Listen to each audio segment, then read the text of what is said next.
Eri, sa oled ehitanud palkmaju, tegelenud linnufarmiga, aga kuidas nüüd äkki nii kaladega tegelema oled hakanud? Aga miski siin elus ei tule äkki, et selles linnupargi kontekstis ja sai soetatud omal ajal, no ma arvan, et juba paarkümmend aastat tagasi või isegi rohkem, need tiigi dekoratiivkalad. Alustasime kuldkaladest, siis tulid säinad ja koid. Ja kuna meil oli ju sama probleem kui kõigil teistel tiigiomanikel, et tiigid kasvasid taimi täis, siis tänasest päevast juba 15 aastat kindlasti sattusin Saksamaal sellisesse kohta, kus see amuur nagu tiikides kasvas ja minu nähes muruniiduki kogur kallati sinna tiiki ja see oli poole tunniga otsas. Et sealt tekkis see amuuri huvi ja nüüd, meie oleme tegelenud selle amuuriga samamoodi ikka üle 10 aasta kõvasti.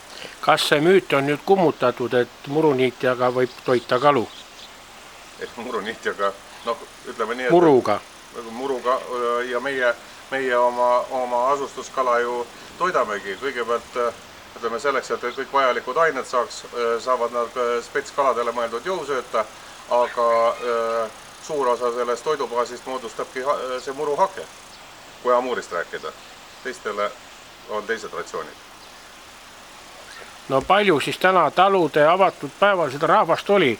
Paistab, et kalade vastu tuntakse sama palju huvi kui ütleme kitsade, sigade, lehmad ja nii edasi.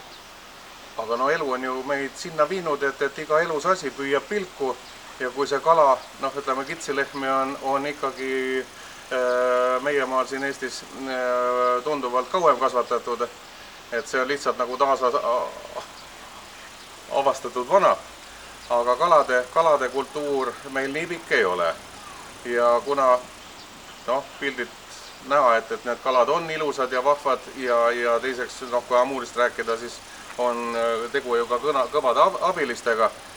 Et miks mitte? Rahvas huvitub ja No mõisates olid ka omal ajal ikka juba ilukalad olemas. Olid ja sellel eelneval Eesti ajal olen kuulnud ja kliendid on siin vanad inimesed rääkinud, et ka Tallinnas Nelli tiigis oli dekoratiivkala täiesti sees. No Valeri, edu sulle! Aitäh!